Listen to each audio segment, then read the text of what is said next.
Namo Namo बुद्धदिवाकराय Namo Namo गौतमचन्द्रिकाय Namo Namo अनन्तगुणनराय Namo Namo शाक्यनन्दनाय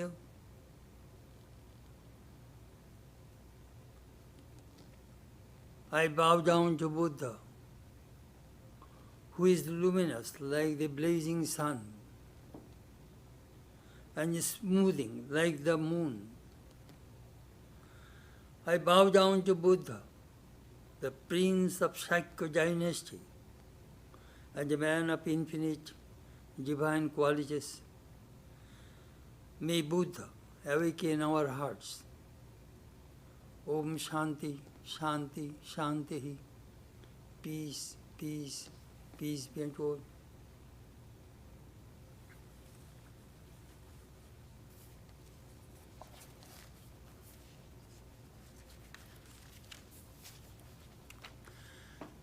This morning our subject is Buddha and his teachings, part 26. We are studying Dhammapada, one of the most popular scriptures of Buddhism.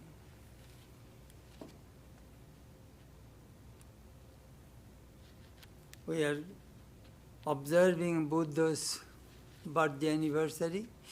Actually, his real birthday is on Wednesday.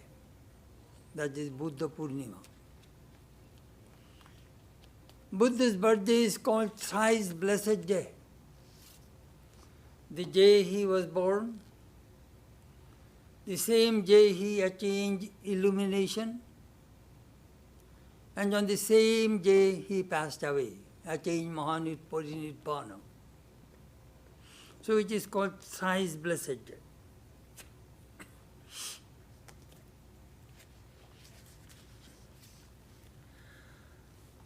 Buddha was born, it is amazing, the 6th century is remarkable in the religious history of the world. 6th century. In China, we had Lao Tzu and Confucius. In Greece, we get Parmenides and Empedocles.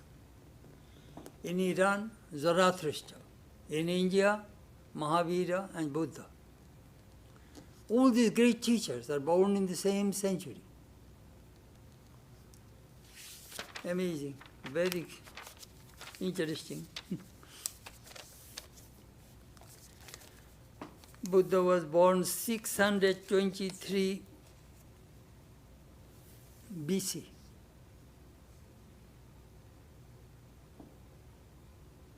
Sixth century BC, of course, I meant. 623 BC, and he passed away in 544 BC at the age of 80. He was born at Kapilavastu, a foothill of the Himalayas. His father, Shuddhadana, was a king, local, small, not a very large kingdom. And his mother was Mayadevi. Buddha was born in the Lumbini garden. But his mother died within 7 days after his birth. His aunt, Mahaprajapati Gautami, raised him. And it was in his horoscope that either he would be a great emperor or he would be a magician. Buddha got great education. He knew 64 branches of literature called Lipi. I really do not know Magad Lipi, Buddha Lipi, Amuk Lipi, various kinds of. It is in the Lolita Vistara, Buddha's biography.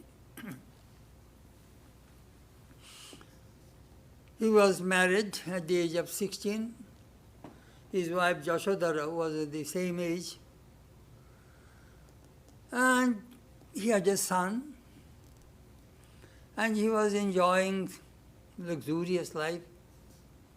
His father built 3 palaces for him. 1 palace for summer, 1 palace for rainy season, and 1 palace for the winter. And engaged all kinds of entertainments so that his son would not be a monk. Buddha one day went for a visit to the city. His driver, Chandak, was with him. He found a man walking through the street, shivering, very sick. Buddha asked, who is he? Well, he is a sick man. Everybody in this life becomes sick. Another day he found an old man tottering with a stick on the street. Well, who is he? Well, he is an old man. Everybody becomes old in the course of time. Another day he saw a dead body was carried by people. Buddha said, who is this? Oh, everybody dies in this life. Another day Buddha saw a mendicant walking through the street. Who is he? He is a mendicant. He renounced everything. He is a spiritual person. He is a God man. Buddha came back. He was thinking, what shall I do? How can I stop suffering, pain, disease, old age, death? He was just like a scientist, exploring what to do. So he decided to renounce and find out the solution of human life.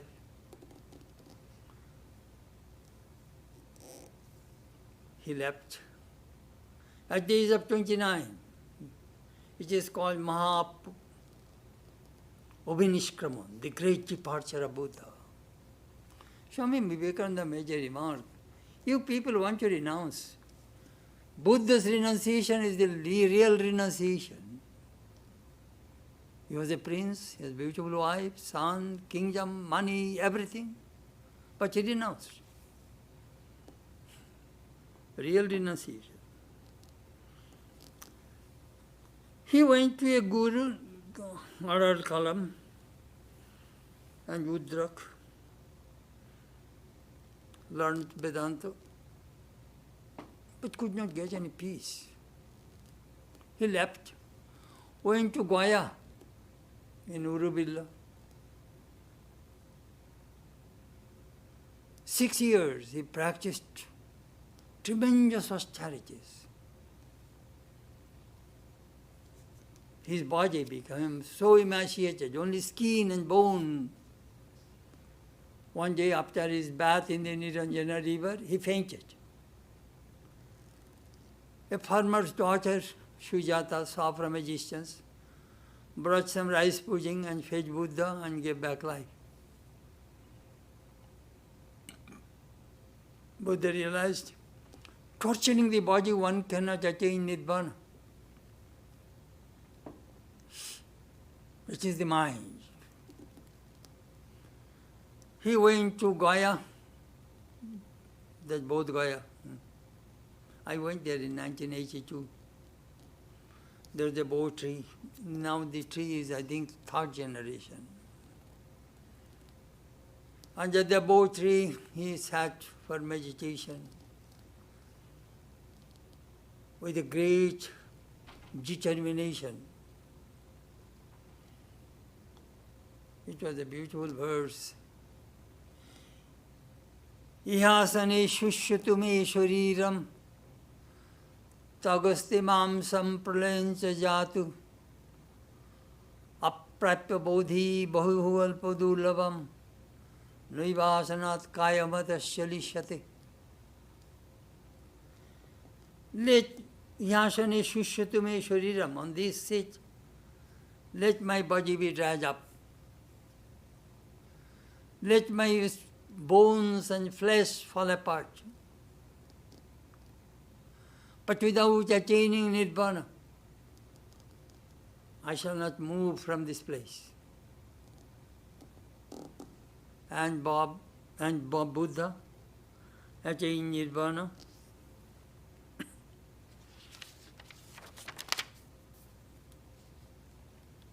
He discovered these four Aryan truths, Arya Sattva. There is misery. There is the cause of misery. There is a cessation of misery. There is an antidote to misery. Just like medical science, you have a disease, the cause of the disease, the cure of the disease, and the medicine.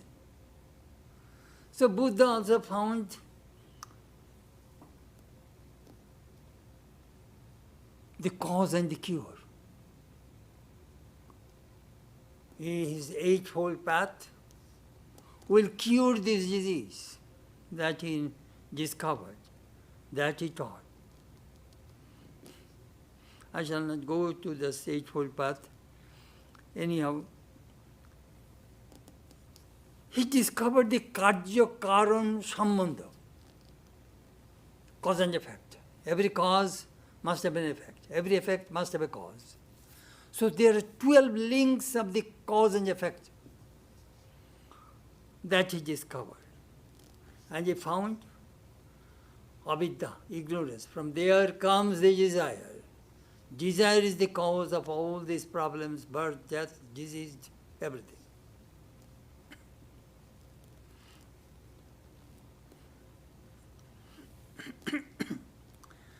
After attaining Nirvana, Buddha came to Sarnath near Benares to preach his own truth, religion. Dharma chakram pravartishe lokeshu aparivartitam. I shall establish the wheel of Dharma. Perhaps you have seen the symbol of Buddhism. There are 8 spokes. That means eightfold path of Buddha. But if the whole society is stagnant, it isn't moving, I shall move with this eightfold path. Buddhism became very, very popular. After 250 years after Buddha's passing away, Ashoka spread Buddhism, Emperor Ashoka. Most of the part of Asia, Southeast Asia, many countries. Buddhism even came to Asia Minor, some parts of Europe. At that time there was no America. 1/3 population, I think the 2/3 population are Buddhists.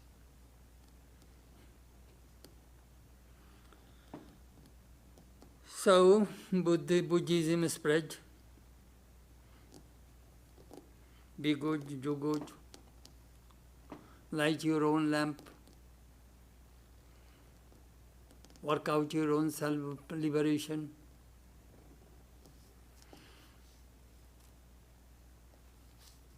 Last message, decay is inherent in all component things, but the truth will remain forever. Work out your own salvation with diligence. Buddha said, which is a beautiful verse, Maitri Valena Jitva Pito Meosmin Amritavanjaha. Do you know what I have done? Through the power of friendship, I drank the nectar of immortality.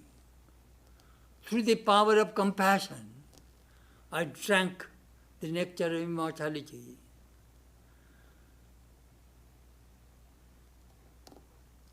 By the power of joyfulness, I attain the nectar of immortality. Moreover, I cut my ignorance with a shining sword of knowledge. I am illumined, I am Buddha. You see, in Buddhism, there are 3 stages. First stage is called Bodhisattva. Second stage is called Arhat. And third stage, the highest stage is called Buddha. Only Buddha attained the highest stage.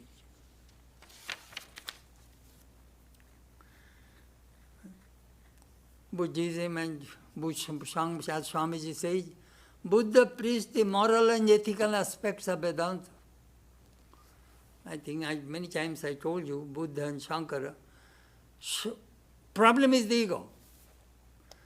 Buddha smashed the ego, killed the ego. Shankara, Buddha destroyed the ego. Shankara dissolved the ego with Brahman. That is the difference. Aham Brahmasmi. Shankara dissolved this I consciousness with that Brahman consciousness.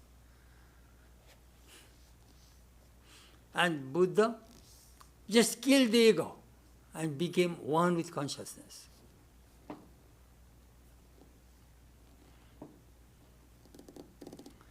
So we shall now start the Dhammapada.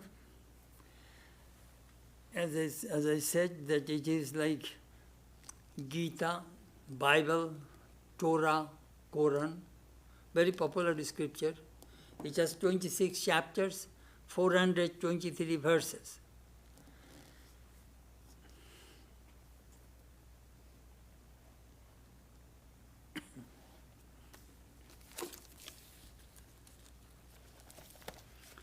We shall start chapter 11, Jara Varga.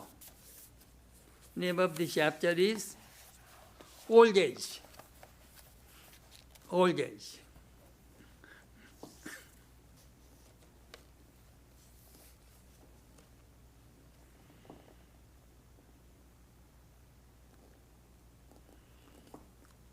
According to Jaska, Shadavikari Sharira, all human bodies will pass through 6 succeeding stages. First, Janma, birth. Second, Usti, it exists. Third, Vardhate, it grows. Fourth, Viparinamate, it changes, modifies. Fifth, Apakshiyate, it decays. Sixth, Marishyate, it dies. These are the 6 stages of all human bodies.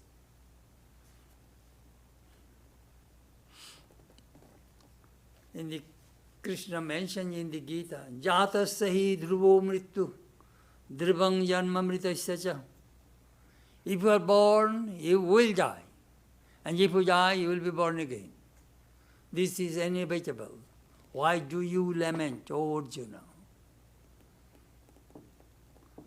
So birth and death are the obverse and the reverse of the same coin. Recycling. Birth. For the reason our scripture says, Jivaivo dharmashila syat anittam khalu jivitam. Mahabharata says, Jivaivo dharmashila syat. When you are juba, young, when you are youth, at that time practice religion, spirituality. Because this life is not permanent. Some people think young age for enjoyment, old age for religion. It doesn't work that way. Old age, we know, aches and pain, doctor's visit, dental visit, eye doctor visit, hospital visit. You are worn out. At that time it is, and all old Samaskaras cover your mind, all attachments. At that time, the mind does not go to God. Very difficult. Very few people can do it. Not that it is impossible.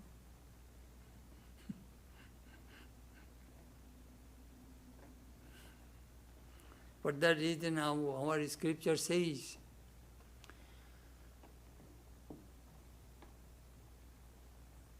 it is in one Upanishad, that Vairagyena amritattva manashu, only through renouncing you can attain that amritattva, renouncing this attachment for this world. You can jump from the student's life to the monastic life, or from householder's life to monastic life, or Vanaprastha life to monastic. From any stage, whenever you feel, Adaiva virajet, Adaiva prabrajet, the moment you feel that detachment, give up. That is what our Upanishad tells us. And Shankara mentioned in the Mohamudgara, guzzle of delusion, Makuru dhanajana yovana garbham, haroti nimeshat kala sarvam, iho sangsare bhayo dustare kripa pare pahi murare. Never be proud of your money, your youth, your friends and family. The all-devouring time can swallow, destroy everything. In this world, people are fraught with fear. So, worship the Lord, Shankara says.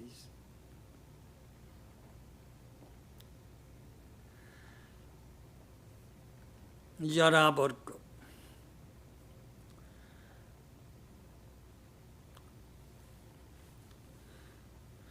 Buddha had some women disciples, Amrapali, Vishakha, Kshema, Sujata. So this chapter begins with the story of Vishakha. Vishakha was instructed by Buddha when she was 5 years old. She was married with a very rich person in Vaishali, the capital of Koshal. She was very, very rich, at the same time extremely devoted to Buddha. She gave a part of her property and built a huge monastery. Buddha sometimes used to come and stay in that monastery. You will have to understand, during Buddha's time, many thousands and thousands of people became monks and nuns. Especially rainy season, they used to stop in one place. Otherwise, they would travel.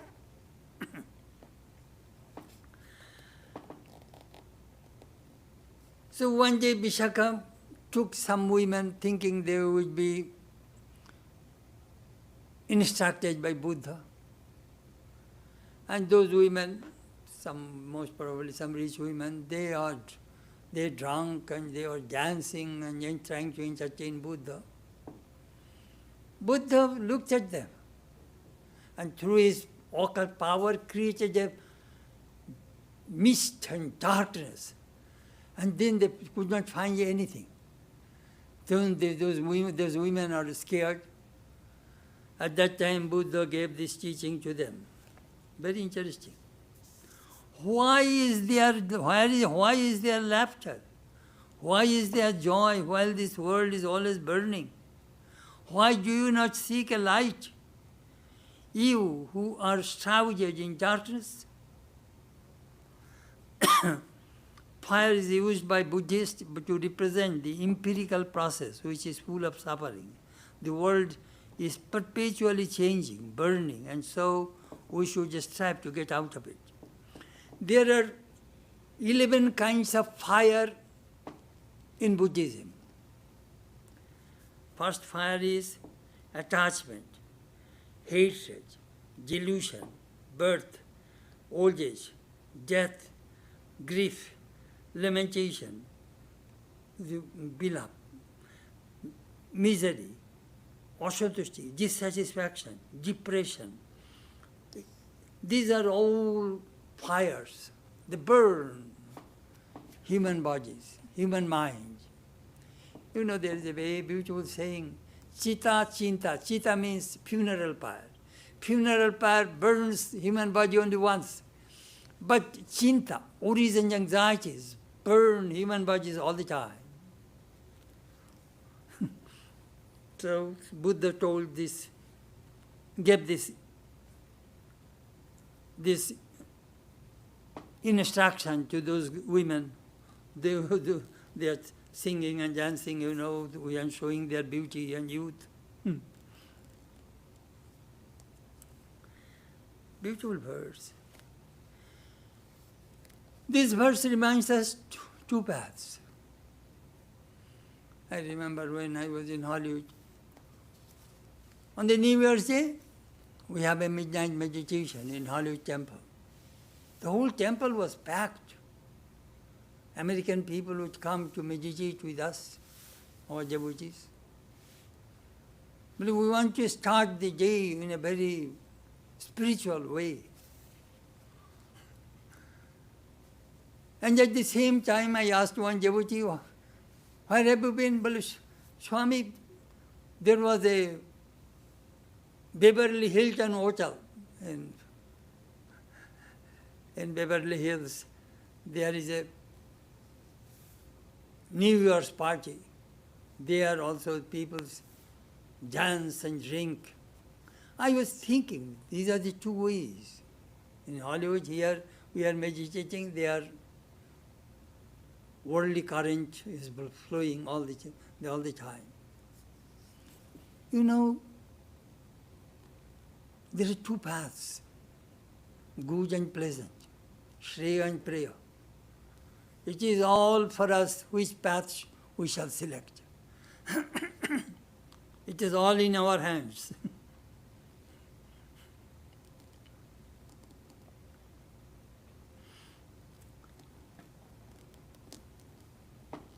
Next verse. This Dhammapada, the Buddha Ghosh, the commentator, put it in a very nice way. What is the origin of the verse? Then the verse, then the shloka, then there is a commentary. So the opening of the introduction of this verse, second verse. Shrima, she was a very beautiful courtesan in Rajagriha. Rajagriha also near Patna, Bihar.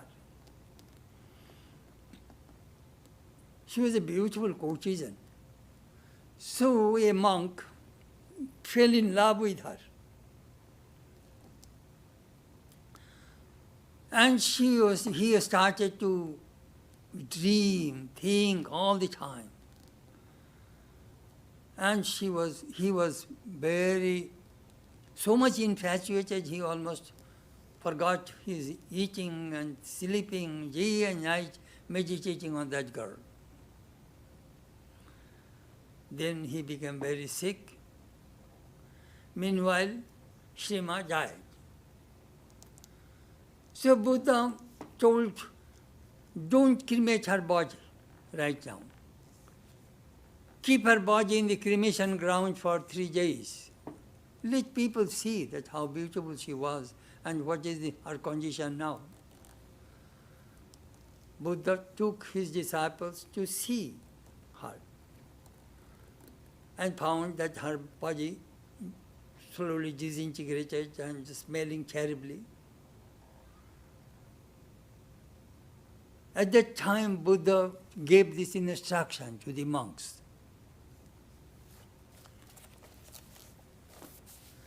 Behold this painted image, a body full of wounds, put together, diseased and full of many thoughts in which there is neither permanence nor stability.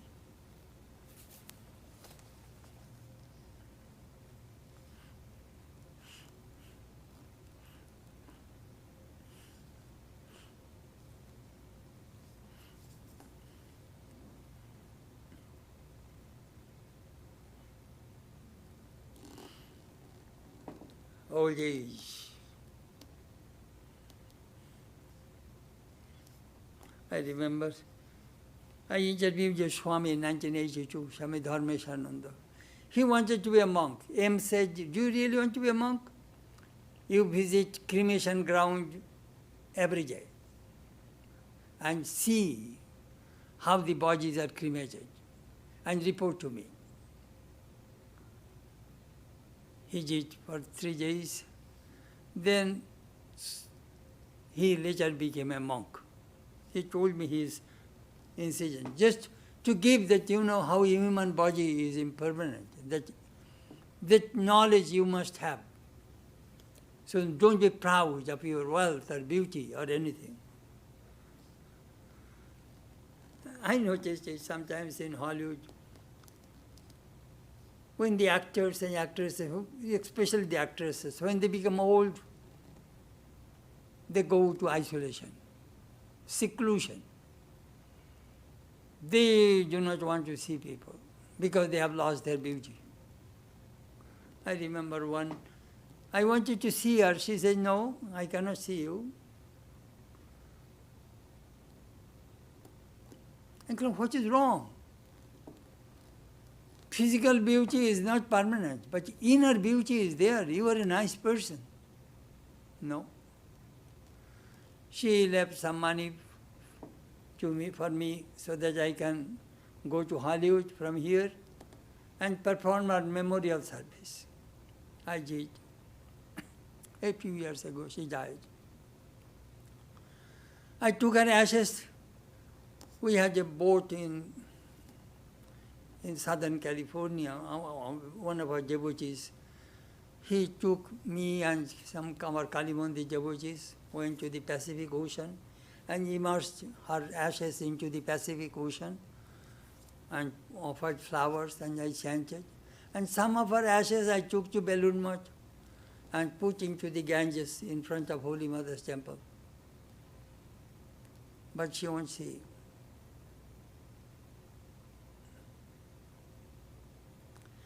Do you know how do I look at it? Physical beauty does not last long. But inner beauty is undecaying, permanent. Love, compassion, all the good qualities we find in the scriptures, they enhance our inner beauty. In this country, I noticed it sometimes, old age, some people think it is a curse. It is not a curse. Old people carry so much wisdom. They can transfer that wisdom to the next generation. That is the way our Indian, joint family system, grandfathers, the grandchildren, how they transfer their wisdom, their heritage to the next generation. Old people, sometimes people would go to Aurobindo, Mahatma Gandhi, they are great people. They have all inner beauty. They may not physically look good, but their inner beauty attracts millions of people. We should try to develop our inner beauty. That is permanent. People will flock to come and to see you. That is the way I look at life. Old age is not bad. That, old age you go and retirement home and just go and die there. The dump, it should not be. Old people should be loved, should be respected, should be served, should be honored.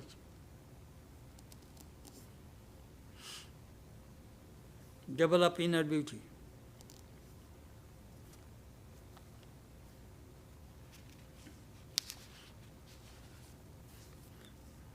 I read a story of Alexander the Great. When he invaded Persia, the Darius, the Persian king, was defeated and I think was killed. So his soldiers brought Darius's 3 daughters to Alexander. Well, now have these girls. Alexander says, oh, they have their physical beauty, but I have my inner beauty. He was a disciple of Aristotle. I have sangyam, self-control. Return these girls to their parents. That is called inner beauty. Self-control, that is the beauty. Parables. Buddha sometimes used to tell these parables to his monks, those who are very lustful. One monk once wanted to leave the monastery. Buddha said, don't. I know your previous life. You are a fish. You chased a female fish. And female fish ran and saw the net and went to the other side. And you did not see it. Straight you hit the net and you are caught by the fishermen. And the fishermen, I bought you from those fishermen. And again you dropped you into the water. I saved your life in previous life.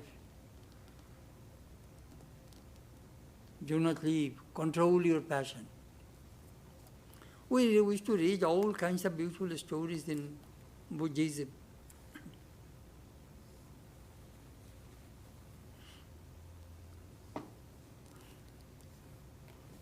Second one. Third.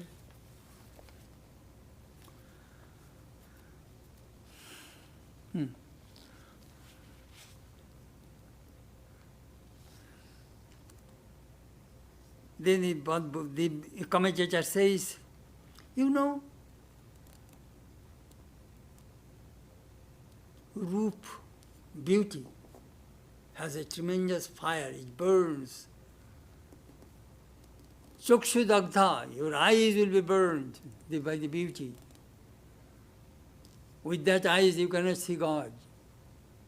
That is called infatuation, delusion, morbid attachment for flesh. He says, the commentator says, moth, when they see the fire, they go. They do not realize that fire would be the cause of their death. I have seen in Kansas City, in fall, I saw some electric rod, and all moths go there and hit that electric rage, hot electric rod, and they burn, and the ground is heaps of the moth. That happens. That says how beauty can, this desire for beauty can kill a person. Next story.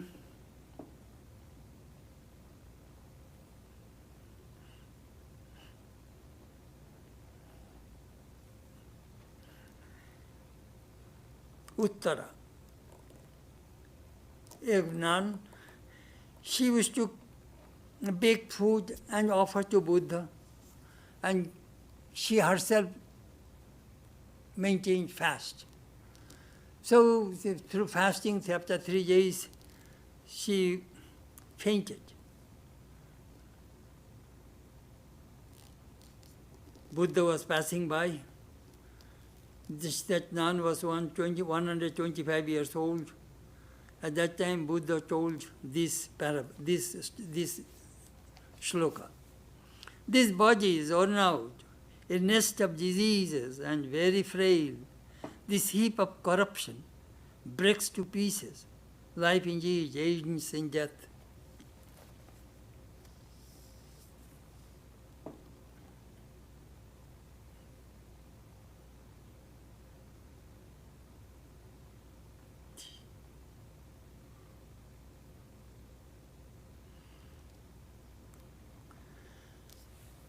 I remember a poem of Rabindranath Tagore. Name of the poem is Abhishar. Sannasi Upagupta. Nagare innochi chale Abhishare Juvane Madhamatta Namti Vashabdatta. There was a famous courtesan in Mathura named Vashabdatta. In the evening, in that night, she was going for Abhishar, to meeting people. And it was a little dark. Her feet touched somebody on the sidewalk. And he took a lamp and found a Buddhist monk was lying down on the ground. Seeing that beauty of that monk Upagupta, Vasavadatta says, "Oh monk, this bed, this ground should not be your bed. You come with me. I shall give you a nice bed in my room. Come with me." Upagupta says, "No, my time has come to go with you. You go your way." Vasavadatta left. In the course of time, Vasavadatta contaminated smallpox. So the mayor of the city says, from her, other people may contaminate it, throw her outside my city. So she was thrown out. She was not dead, but her whole body was full of smallpox. And she was agonizing, hungry, thirsty. At that time, this Upagupta, this monk, heard about it. He went with water and food and took her head on his lap and said, "I promised that one day I shall come and accept your invitation. So today I have come to serve you." He puts water in your mouth. But say perhaps he gave back her life or she died. The poem doesn't say so. But anyhow, that is a very beautiful poem. Name of the poem is Obishar, which is in the Sanskrit. Sannasi Upagupta. That is inner beauty, we see.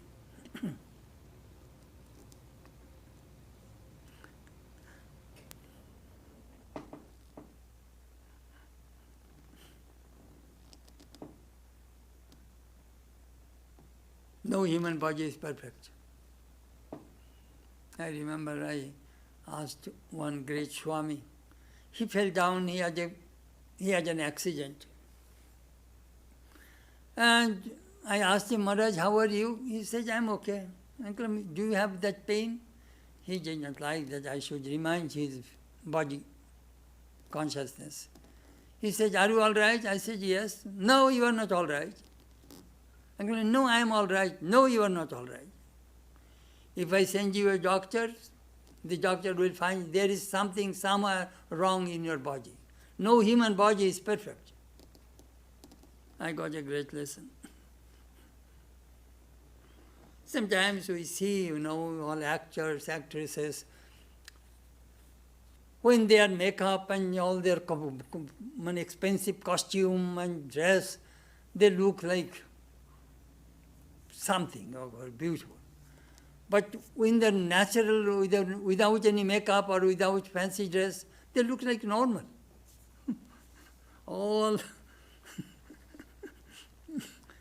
All makeup, this world.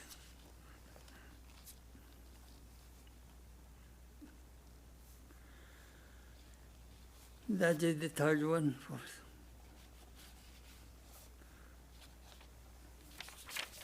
Fourth.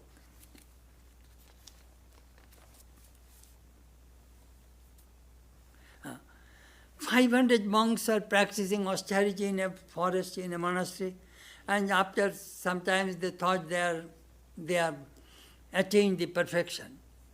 So they wanted to visit Buddha. Buddha came to know about their minds, and he told his disciple, Ananda, before they come to see me, send them to visit a cremation ground. There they found a beautiful young woman was dead, so they saw her beauty and found dead. So seeing that, they are realized that still they have attachment for our body. So they thought that their time has not yet come and they are not illumined. At that time, Buddha told this verse. What delight is there for him who sees these white bones like gourds cast away in the autumn? White bones. You know,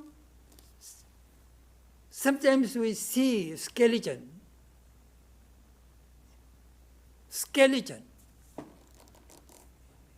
In the anatomy class or some museum, you can see a skeleton. This human body is nothing but a skeleton. Then we put flesh, blood, nerves, all those things, then skin, and then we make a body very beautiful.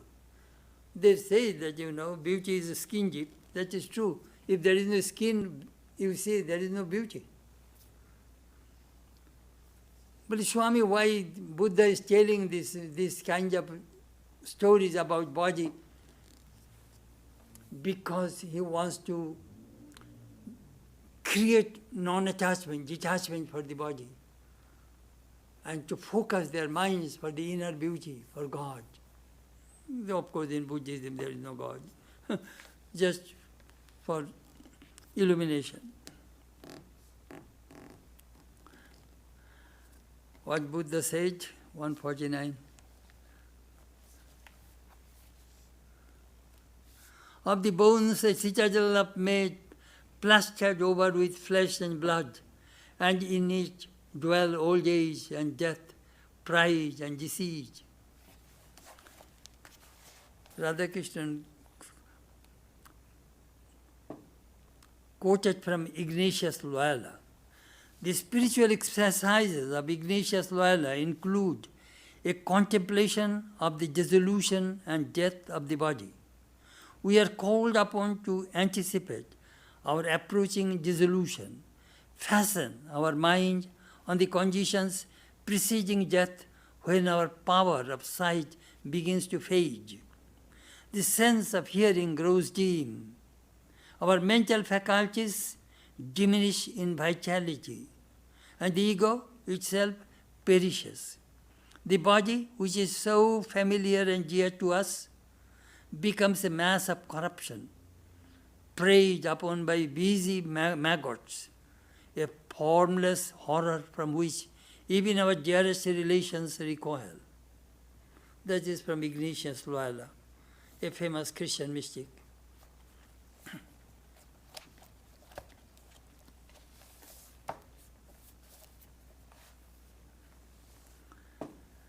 Next verse, 151.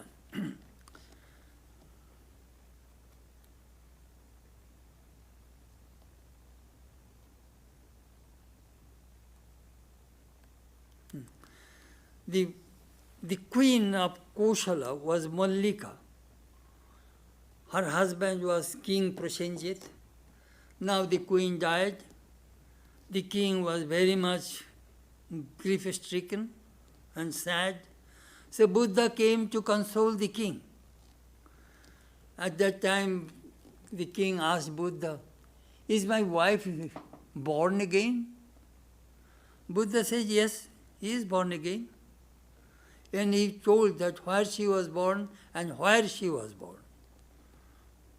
Where and when the place also Buddha mentioned. Then Buddha gave this illustration. "O king, look, you have a chariot. That chariot, old chariot, when it is old, what do? You reject the chariot and you buy a new chariot. Just like our car, when the old car we throw out, we reject and buy a new car. So human body is just like a vehicle. It is replaceable. But in our Vedantic tradition, we think human body is the tabernacle of God. Deho devalaya uprokto sa jivo kevalo shiva. Upanishad says this human body is the Devalaya, the abode of God. We are carrying God all the time inside. Human body is very precious. Through this human body we can only attain liberation, illumination. Through karma we can change our life. Anyhow, Buddha is telling this Jara Mani, this chapter is only old age. That old age what happens, so that prepare yourself. Old age will come to everybody.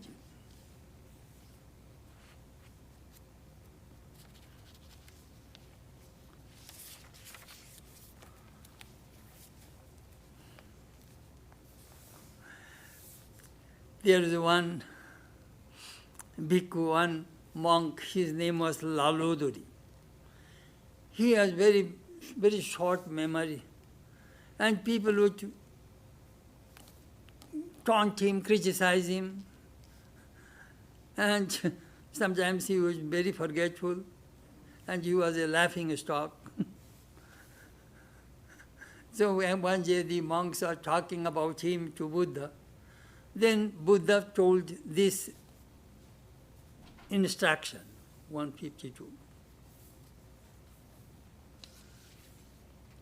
The previous one, the splendid chariots of kings were away. The body also comes to old age, but the virtue of the good never ages.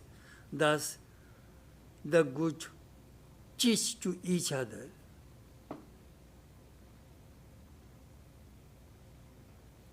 Oh, there is another story I forgot to tell you. Vishwamagga gives a story which illustrates the view of the body as a citadel of bones. The hermit Mahatisha was walking near Anuradhapura, meditating on the transiency of life.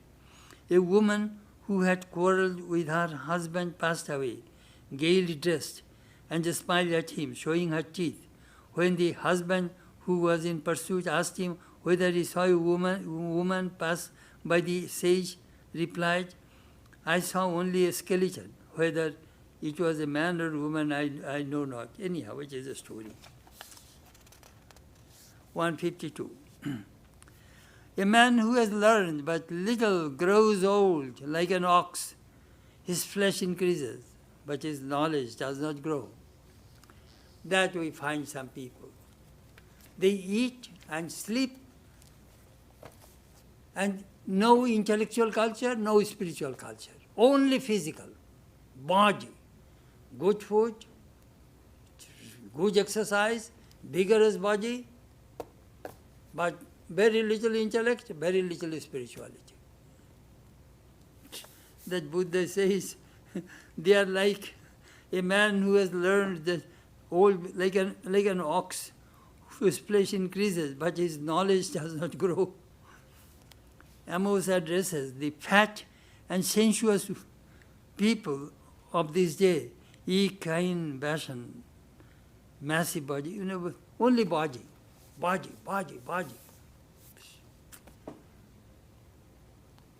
Intellectual side, spiritual side must be developed.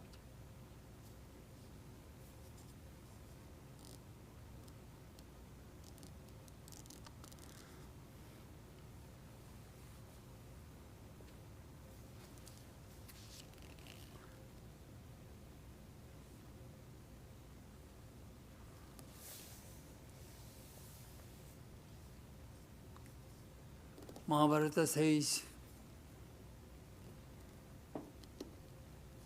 the difference between man and animal. Dharme na hina, gyane na hina, poshavi samana.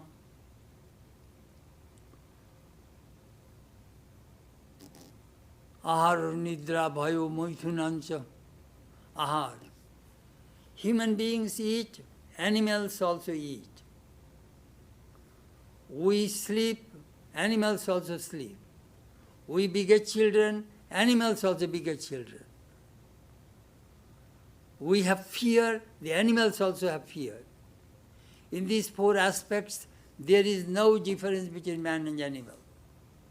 Only in one place There is a difference. Human beings can practice spirituality, religion. We have a power of discrimination. Animal beings do not have that faculty.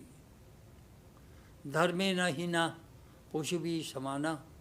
What a beautiful message. Without practicing dharma, duty, religion, spirituality, human beings are like animals. No difference. Next two verses are very famous. It says that after illumination, Buddha recited these two verses.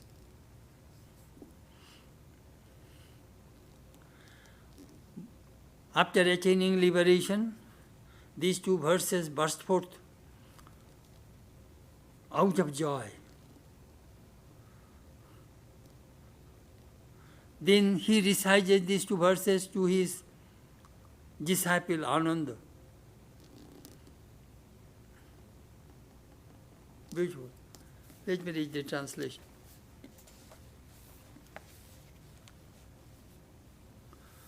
Anuke Jati, 153, 154. I have run through a course of many births, looking for the maker of this dwelling and finding him not.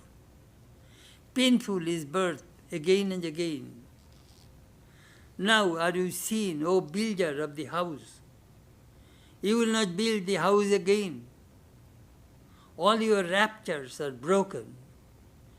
Your rich pole is destroyed. Your mind, set on the attainment of nirvana, has attained the extinction of desires. Beautiful, beautiful. 153, 154 represent the words which Gautama, the Buddha, is said to have uttered at the moment of his enlightenment. In the commentary of Brahmajala Sutta, this verse is said to be the first utterance of the Buddha, his last being the words of the Mahaparinirvana Sutta. Life is subject to age. Strive in earnest. The builder of the house is craving, tanha, which is the cause of rebirth. If we shake off craving, there is nothing to bind us to the wheel of existence. Desire, I know thy root. From imagination art thou born. No more shall I indulge in imagination. I shall have no desire anymore. Of imagination are born attachment, aversion, and delusion. The source of human birth is desire. No desire, no birth, no death. Desire pushyati bopuhu. Vasana pushyati bopuhu. Who is preserving human body is desire. If you have no desire, my teacher once just told me, do you know if you have no desire, what will happen? What will happen? As you see a ripe fruit fall from the tree and on the ground, that thing happens. Your body will fall on the floor right now if you have no desires. Desire, desire, desire. Hope, hope, hope. That is helping us to continue this life. Buddha says, I killed the desire. So the desire, this body will never be made. I shall attain nirvana. Somebody, I remember there is a beautiful verse I memorized. Somebody asked Swamiji in America, why don't you marry? Why should I marry? When I say woman, I think of a divine mother. Why should I make all these sacrifices? To emancipate myself from earthly ties and attachments, there is no rebirth for me. The moment I shall die, I shall merge with divine. That's what Swamiji said.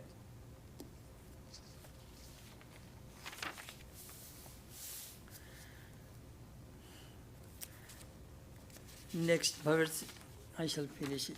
Just 1 or 2 minutes.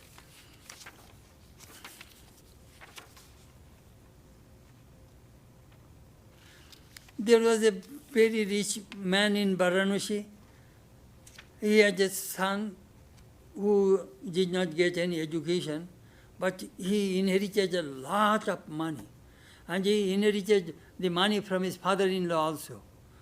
So gradually he started to associate with evil company and lost all money. And he and his wife are begging food from the street. At that time, Buddha told these two verses.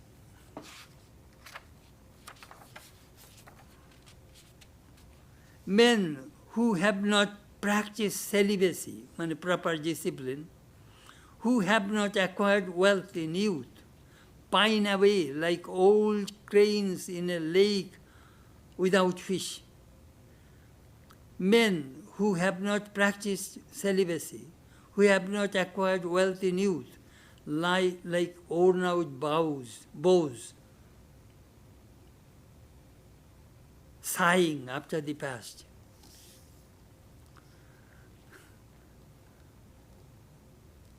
In a lake, there is no fish, but a crane is meditating. When the fish will be there, I shall eat. Useless. When a bow is old, broken, it falls on the ground, nobody holds it. Similarly, when you have youth, if you do not earn either money or spirituality, you will suffer in old age. That Buddha is cautioning. Be careful. As long as you are physically strong, mentally strong, acquire something. That Buddha is telling, he is describing the vivid outcome of old age.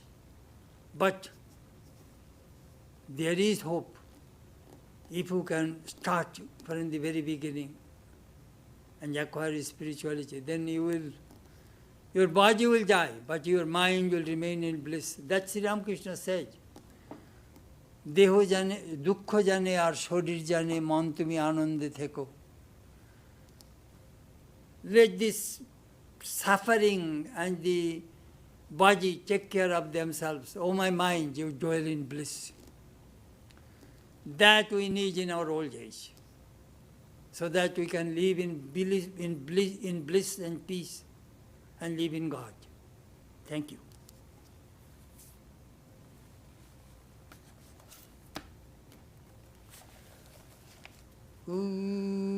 Buddham sharanam gacchami, dharmam sharanam gacchami, sangham sharanam gacchami. I take refuge in Buddha. I take refuge in his spiritual wisdom. I take refuge in his spiritual company. May Buddha illumine our hearts. Om Shanti. Shanti, Shanti, peace, peace, peace be unto all.